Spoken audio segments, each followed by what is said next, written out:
जय हरी. एकादश स्कंध भाग 188. नाथ महाराज एकांत भक्तीबद्दल आपल्याला आज माहिती देत आहेत. ती अशी की राजकारणामध्ये अशी एक राज्य पद्धती असते की जिच्यामध्ये राजकीय सत्ता मुठभर लोकांच्याच हातात केंद्रित झालेली असते. त्याचप्रमाणे परमार्थामध्येही काही पंथ असे असतात की त्यामध्ये अगदी थोड्या लोकांना प्रवेश मिळतो. योगमार्ग, ज्ञानमार्ग, तंत्रमार्ग हे अशापैकीच समजावे. पण संतांचं हृदय इतकं उदार असतं की राजकारणातील लोकशाहीमध्ये ज्याप्रमाणे प्रत्येक व्यक्तीला राजकीय अधिकार असतो त्याचप्रमाणे परमार्थात देखील प्रत्येक व्यक्तीला भगवंताचा अधिकार असतो असं ते मानतात. भक्तिमार्ग ही परमार्थातील लोकशाही होय. भक्तिमार्गाचा हा विशेष नाथांनी इथे स्पष्ट केलेला आहे. कसा तर उत्पत्ती, स्थिती आणि प्रलय या दृश्याच्या तिन्ही अवस्थांमध्ये परब्रह्म अविनाश आणि अलिप्त असतं. नित्य, शुद्ध, बुद्ध, मुक्त स्वभावाच्या परब्रह्मावर अविद्येनं संसाराची मिथ्या कल्पना आपण करतो. दृश्य हे विष घातलेल्या पक्वांनाप्रमाणे मारक आहे अशी खात्री झाली म्हणजे विवेकशील पुरुषाचं मन अत्यंत विरक्त होतं. मग गुरुने सांगितलेल्या महावाक्याचं पुन्हा पुन्हा मनन करून तो आपल्या हृदयामध्ये प्रत्यगात्म्याचं अखंड चिंतन करतो. त्यामुळं संकल्प विकल्प लीन होतात, देहाभिमान सुटतो आणि त्याचं मन ब्रह्मस्वरूपात आपोआप विरून जातं. मग त्याला जिकडं तिकडं एक परमानंदच अनुभवाला येतो. हा मार्ग सगळ्यांना झेपणं कठीण आहे. म्हणून दुसराही एक उपाय सांगतात. तो कोणता तर सारे विषय भोग सोडून यमनियमांचा अभ्यास करून योग मार्गाचा आश्रय करावा. आधी नीट आसनावर बसावं, मूलाधार चक्रावर लक्ष ठेवून मुद्रा साधावी. त्यावेळी अपान वायू वरच्या स्वाधिष्ठान चक्रापर्यंत पोहोचतो. वरून प्राणायामानं अडलेला प्राणवायू नाभिस्थानाकडे मुरडतो. मग प्राण आणि अपान सम होतात आणि त्यामुळं शरीराची सूक्ष्म शुद्धी होऊ लागते. जुनं साचलेले असे जे मळे ते नाहीसे होऊन नाड्या शुद्ध होतात. त्या शुद्ध होण्याच्या क्रियेमध्ये शरीरात बरीच घालमेल होते. पण साधक धैर्यवान असेल तर प्राणापान सम होऊन कुंडलिनी जागी होते. प्राणापानांना घेऊन ती अचाट आदिशक्ती सुषुम्नेतून वर चढू लागते. 6 चक्रांचे कडे ओलांडून अखेर ती ब्रह्मरंध्रात पोहोचते. मग सहस्त्रदल कमलातून अत्यंत शुद्ध आणि मधुर चंद्रामृताचे झरे वाहू लागतात. ते अमृत गिळून कुंडलिनी संतोषानं गुळणा टाकते. त्यामुळं योग्याचं मन आणि शरीर कांतीनं फुलून जातं. सोहम हंसाचं पद ओलांडून योगी परमात्माच होऊन बसतो.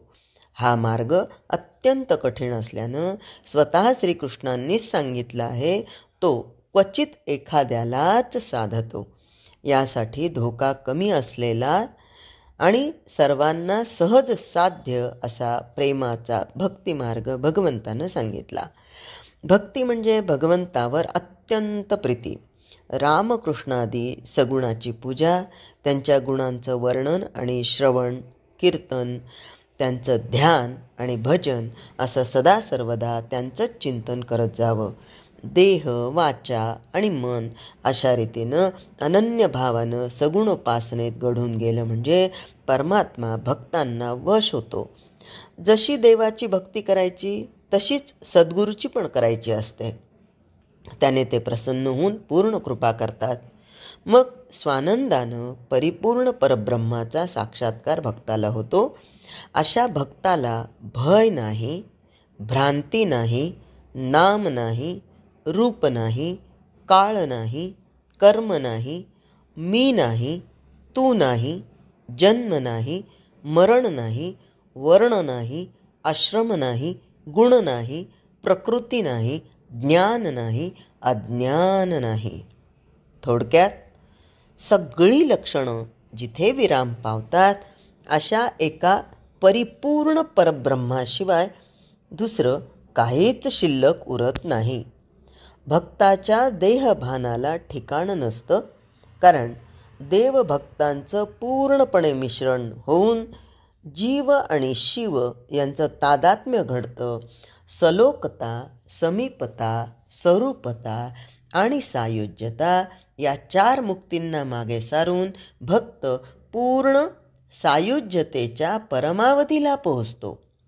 योगाचं आणि ज्ञानाचं वर्णन ऐकायला जरी गोड असलं तरी प्रत्यक्ष आचरण करून अनुभव घेण्यास भक्तीसारखा सोपा मार्ग नाही, असं भगवंतानं स्वतः स्पष्ट सांगितलं. म्हणून ते म्हणतात, उद्धवा जाण तत्वता, उद्धवा जाण तत्वता, मी सदा हृदयी वसता, भक्तांची भ्रांती जाता, मी स्वभावता प्रगटची, मी स्वभावता प्रगटची. भक्ताची भ्रांती जाणं हे सगळ्यात महत्त्वाचं आहे. भ्रांती, कल्पना या सगळ्या खोट्याच आहेत, लटक्याच आहे. आज असं दिसतं तर उद्या तसं दिसतं. आणि म्हणून सदा सर्वदा हृदयी वसता. कोण? मी. आता मी म्हणजे कोण सांगतो? भगवंत सांगतात. कोणाला सांगतात? उद्धवाला सांगतात. आणि म्हणून या 11 स्कंधात किंवा एकनाथी भागवताला उद्धव गीता असं सुद्धा संबोधल्या जातं. 20वा अध्याय नाथ महाराजांनी इथेच थांबवला आणि पुढे 21व्या अध्यायाला सुरुवात करताना आपण आता आधी अध्यायाचा परिचय करून घेऊया. म्हणजे यामध्ये थोडक्यात काय काय कोणत्या कोणत्या गोष्टी आपल्याला ऐकायला मिळणार आहेत त्याचा थोडासा विचार करूया. 21व्या अध्यायात वेद किंवा उपनिषद अशा आध्यात्मिक ग्रंथांमध्ये 2 अंग स्पष्टपणे दिसतात. ज्या काळी ग्रंथरचना झाली तत्कालीन प्रचारातील वाक्प्रचार आणि भाषा, लोकांच्या चालीरीती आणि जीवनसंबंधी समजुती, सामाजिक व्यवहार आणि त्यातील तात्पुरते प्रश्न हे इत्यादी गोष्टी मिळून एक अंग बनतं. जीवनाचं अंतिम ध्येय कोणतं, माणसाचा मूल स्वभाव कोणता, आदर्श जीवन कसं असतं किंवा कसं असावं आणि ते साध्य होण्यास सर्वकाली उपयोगी पडणारी साधनं कोणती, या अशा गोष्टींचं वर्णन म्हणजे दुसरं अंग करतं. कोणताही लेखक झाला तरी दुसऱ्या अंगालाच महत्त्व देऊन आपल्याला काय म्हणायचं ते मांडत असतो. नाथांनी संबंध भागवतामध्ये आणि विशेषतः या अध्यायामध्ये वेदाबद्दल विचार करताना हीच दृष्टी ठेवली आहे. दृश्यच खरं अशी ठाम समजूत असणं हे प्रवृत्तीचं लक्षण, तर अदृश्य खरं असून तेच दृश्याचा आधार आहे अशी खात्री पटणं हे निवृत्तीचं लक्षण. मग प्रवृत्तीतून निवृत्तीकडे नेणं हेच वेदोपनिषदांचं सार आहे. हा सिद्धांत नाथांनी न कंटाळता अनेक वार मांडलेला दिसतो.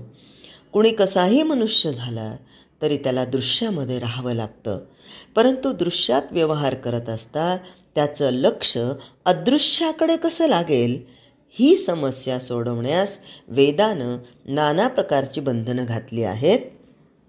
वेदानं सांगितलेले कर्मकांड कर्माकरता नसून चित्तशुद्धी करता असतं. कर्माचं पर्यवसान उपासनेतून, उपासनेचं पर्यवसान ज्ञानामध्ये होणं जरुरी असतं. ज्ञानानुभव आल्यावर त्रिपुटी नाश पावून परमात्म्य स्वरूपाची शुद्ध जाणीव तेवढीच उरते.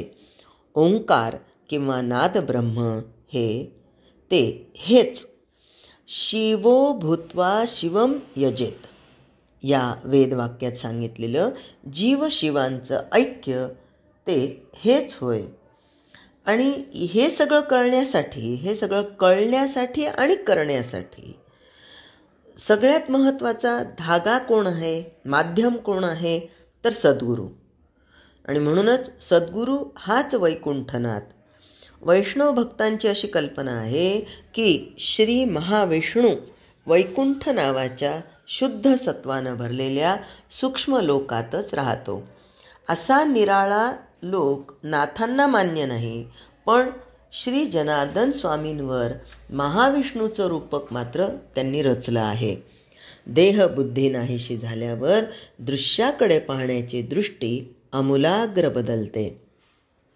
जिकडं तिकडं परमानंदाच्या लाटा उसळलेल्या अनुभवाला येतात. हा साक्षात्कार डोळ्यांपुढे ठेवून नाथांनी सद्गुरूला वैकुंठनाथ म्हटलं आहे. असं म्हणताना साक्षात्काराच्या अनुभवाची विविध अंगच त्यांनी पुढे मांडलेली आहेत. एकदा नाथ महाराजांना जनार्दन स्वामींनी सांगितलं होतं की नाथा, तुला एक अद्वितीय अनुभव आल्याशिवाय तू वापस यायचं नाही. आणि मग नाथ महाराज शूलिभंजन पर्वतावर ध्यानात बसलेले आणि तिथे एक अगदी विषारी काळा कभिन्न नाग त्यांच्या डोक्यावर अशी फणा धरून उभा असायचा. आणि ते एका शेतकऱ्यांनी, ज्याच्या गुराखी होता तो, त्याच्या शेतकरी गुराखी त्यांनी दूध आणायचा तो नाथांच्या तिथे त्या अरण्यामध्ये. आणि एकदा असंच पहाटे पहाटे ब्रह्ममुहूर्तावर, तसा अंधारही होता आणि उजडलेलंही होतं, अशा वेळेस तो काळा कभिन्न नाग नाथांच्या डोक्यावर छत्र धरून उभा असलेला त्यांनी पाहिलं. आणि मग त्याच्या ओरडण्यानं नाथांची समाधी भंग झाली. तेव्हा नाथ महाराज म्हणाले होते, आम्हा डंखू आला काळ, तो काळची झाला कृपाळ. पण हे झालं कुणामुळे? तर माझ्या सद्गुरूंमुळे, जनार्दन स्वामींमुळे. आणि म्हणूनच नाथ महाराजांना या साक्षात्काराचा अनुभव आलेला, म्हणून ते ओंकाररूपी सद्गुरूंना नमस्कार करतात आणि त्यांना वैकुंठनाथ महाविष्णू असं म्हणून संबोधतात. जय हरी.